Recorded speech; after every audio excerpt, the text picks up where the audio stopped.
Let's talk about what we've got here. As part of this program, we're going to look at a couple different types of buildings, a couple different styles, and we're going to go from either shed or building to off-grid cabins. So we're going to cover the build out, the electrical systems, the water systems, health and safety, a lot of the factors that's going to help these things be more likely to not have building inspector problems, but more importantly, to be 10, 20, 30-year buildings.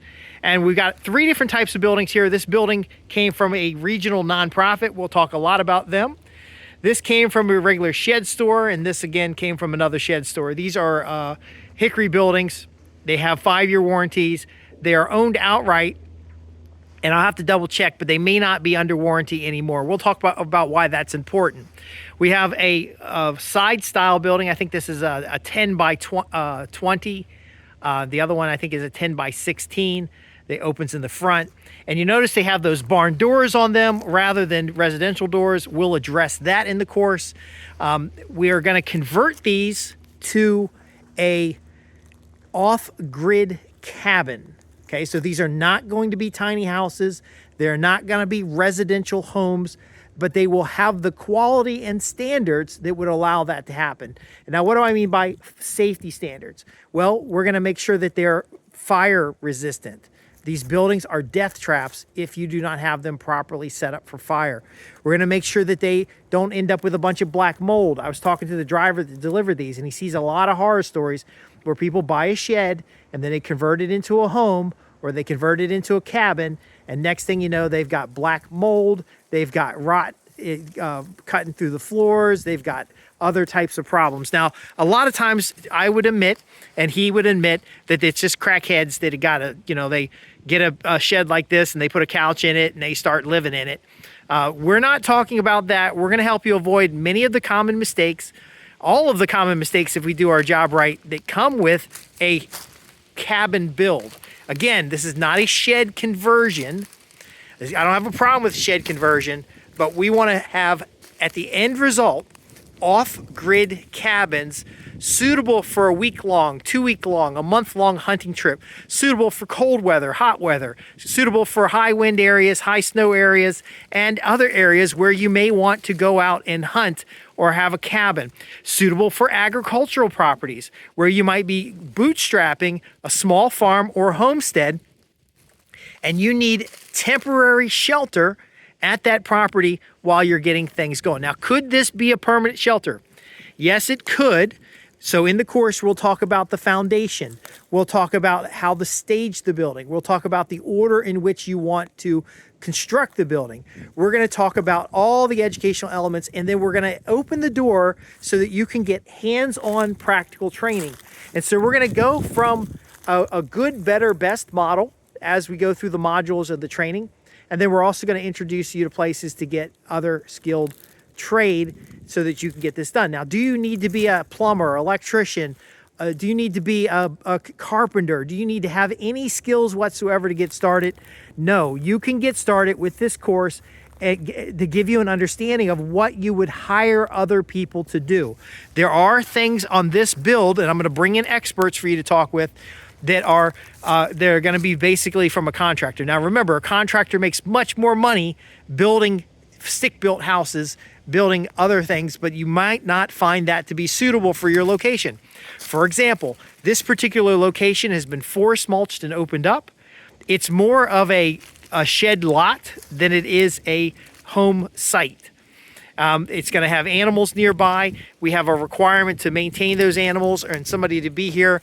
It's probably not going to be the same person here all the time, but ultimately we need a farm office. So this building is going to be the farm office, which is also suitable for like a bunkhouse or a kitchen house and pantry. And then this one is going to actually be a minimalist tiny house. And it's going to have sleeping lofts and a little office space in there. And basically where folks could, if they're going to stay here for a week or two to take care of animals, they can stay in there. Now, there are alternatives. You could have a travel trailer. You could have an RV. You could camp in tents.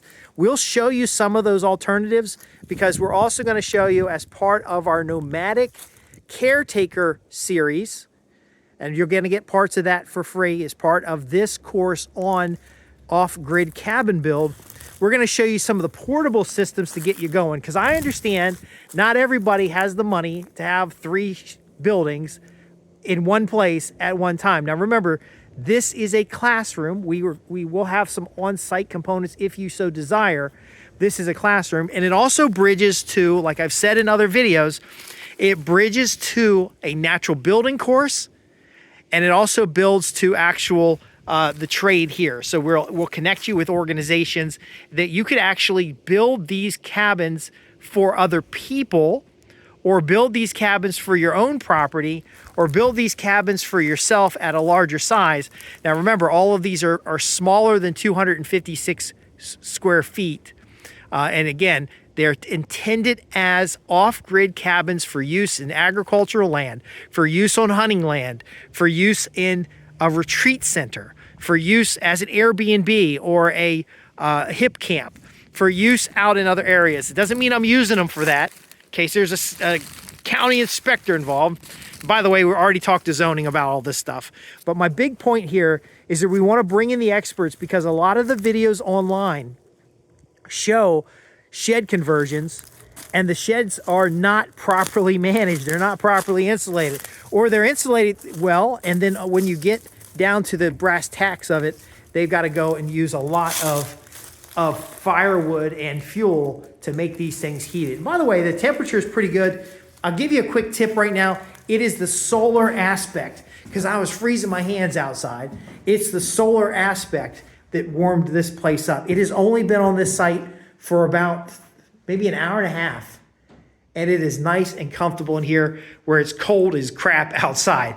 But again, we're going to talk about the different things here. We're going to set up a camera. We're going to have a little bit of face-to-face training. We're going to have Q&A sessions. We're going to have diagrams and different things you can do. Like, for example, I mentioned in another video about reinforcing the corners. I'm going to probably not do it right now, but I'll come through and do a little inspection, because these have moved, so they've been shifted. We're going to talk about the insulation. Again, it's good, better, and best, because you may not be able to hire somebody to build these things out for you 100%. That's fair enough. How can you get started quickly, easily, with the minimal number of mistakes? Now, is this do it yourself? Well, yes, it is. Some of this stuff can be done, can do it yourself. Some of it you can do it with friends. This building right here, my 16-year-old son is responsible for this project here. And so he's going to do the design, he's going to do the build, we're going to get you copies of all that. And then when we select electrical systems, and we select water systems, and we select solar panels and all that stuff, we're going to give you build lists, so you can literally just go plug and play and get yours together. Look at this building right here. Now see, one of the challenges with this building is that there are no windows on the front. And so we're probably going to end up with a sliding door there. It's a non-standard size door to get some light into this space. But again, it's nice and quiet in here. It's not as warm as the other one. This one just dropped like 30 minutes ago, right before I kind of got this video.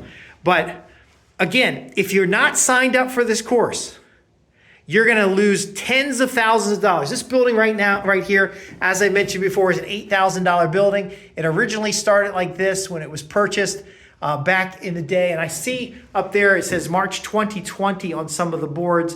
It was constructed with new materials.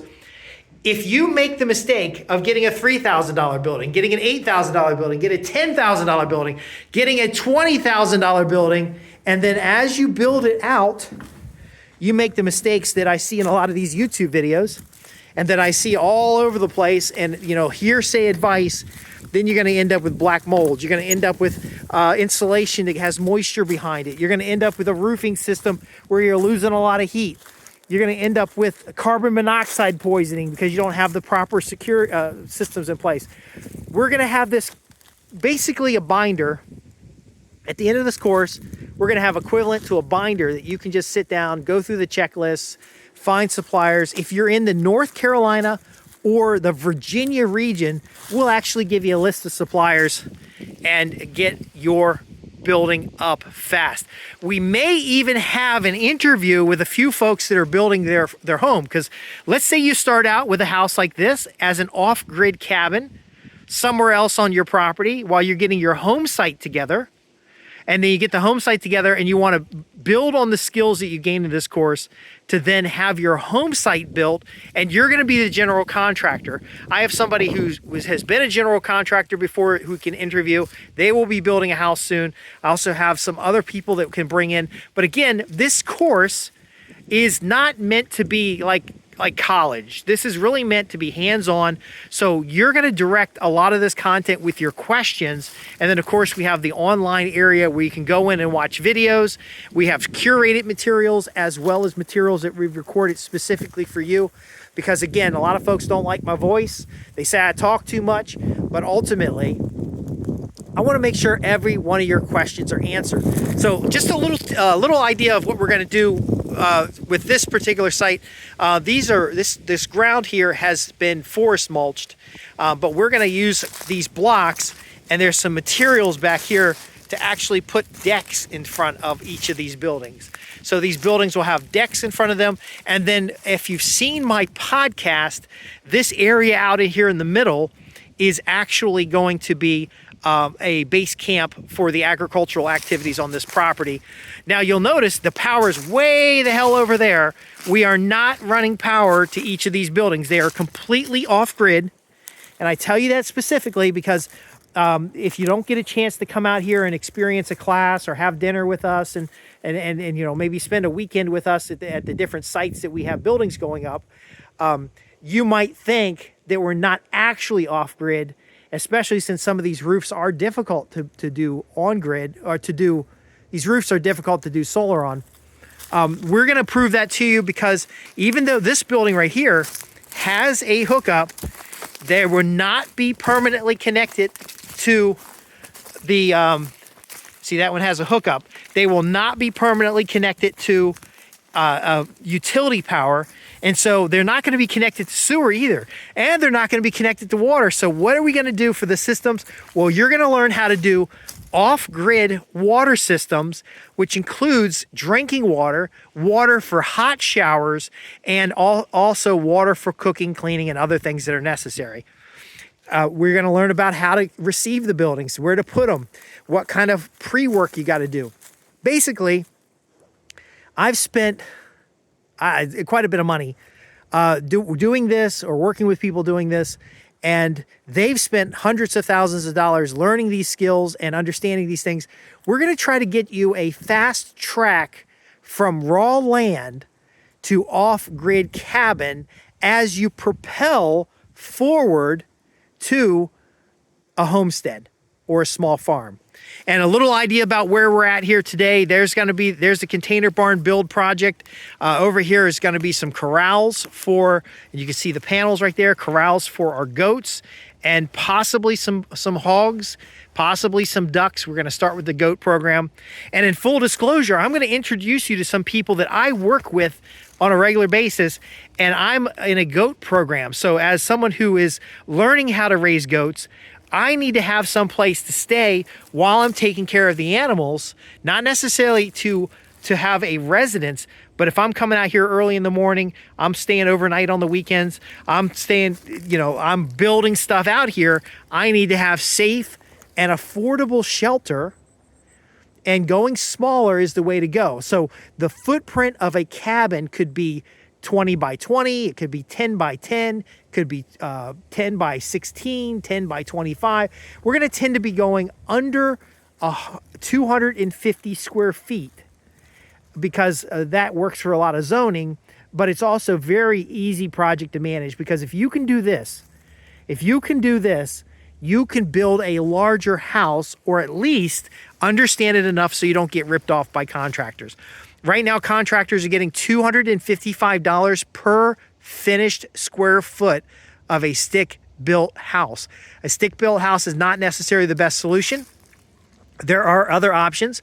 There's also natural building techniques that we're going to introduce you to for our more advanced natural building course that happens here in Henry County, Martinsville, Virginia, and that's by another instructor. And then there's another course over in North Carolina, because the natural building is a logical transition, or a using the same concepts that we talk about in the off-grid cabin, the same concepts. It is a way to have a taste of the old along with a taste of the new, because you can have an ecologically sound building. And that's the last thing I want to leave you with.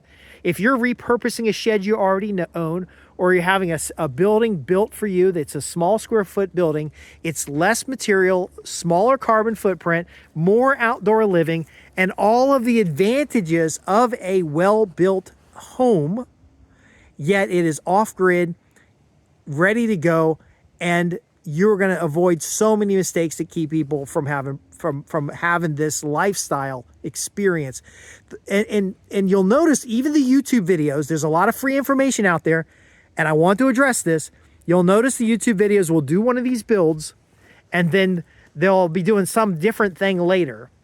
You'll see this from start to finish as we evolve through the course, and then each cohort of students. So we're going to get a limited number of students. Each set of students will do a different build. So you'll go see a build on another property down the road. You'll see a build that might be your property if you've graduated from the program and you're in our region. But you're going to see this actually happen from naked building indoor. And I don't have the keys to this building right here. Otherwise, I'd give you a tour of that. But again, when you sign up for this course, and I'm not asking you to commit to the tuition for this course, I'm just simply asking you to raise your hand with a question or a concern, or what would be most important for you to learn in this particular course, just to let me know that you're interested. And then on the confirmation page, we'll give you a little bit more details about how affordable this course is to get your first off-grid cabin. Not a tiny house, not something that's on wheels, not something that's going to fall apart in 5 or 10 years, not something that is going to be, you have to worry about and constantly maintain, but something that is a durable, long-term structure that is perfect for hunting, perfect for memories and experiences that you'll build with your family, perfect for, well, it's probably better than a pool house, or a she shed, but ultimately it is it's warm in the winter because it's cold right now, and it is hot in the warm in the winter, cool in the summer. Anyway, there should be a form right below this video. If there's not, there's a link in the description. I want to survey you. I want to make sure that I'm hitting the right points and that you're going to benefit from this particular course. And then we can talk a little bit about what the tuition is, some of the other values that you're going to get, and some of the bonuses that you're going to find getting involved in this kind of training. Now, if you want to skip and go straight to natural building courses, if you want to skip and go straight to some of the homesteading courses, then let me know in the description, the survey, because that is already in progress, and I'd love to give you a tour of those things as well. I'm Justin Hitt with Prosperity Homestead, and you don't have to have a massive mansion. You can start with an off-grid cabin on a piece of hunting land, or a piece of rural land. It's a place you can go on the weekends and spend with your family. It's a place you can go with your friends and go out and go hunting and really enjoy things. Now, it's definitely better than glamping. Again, thanks for watching. If you have questions, visit us at www.prosperityhomestead.org and contact us if you don't see the form below here that's surveying you about what you'd like to see in a course, or a link that gets you that. Thanks for watching. I'll just give you a beautiful pan because I'm so excited that this course is underway and we're starting to sign up students right away. Look at that. That is so beautiful.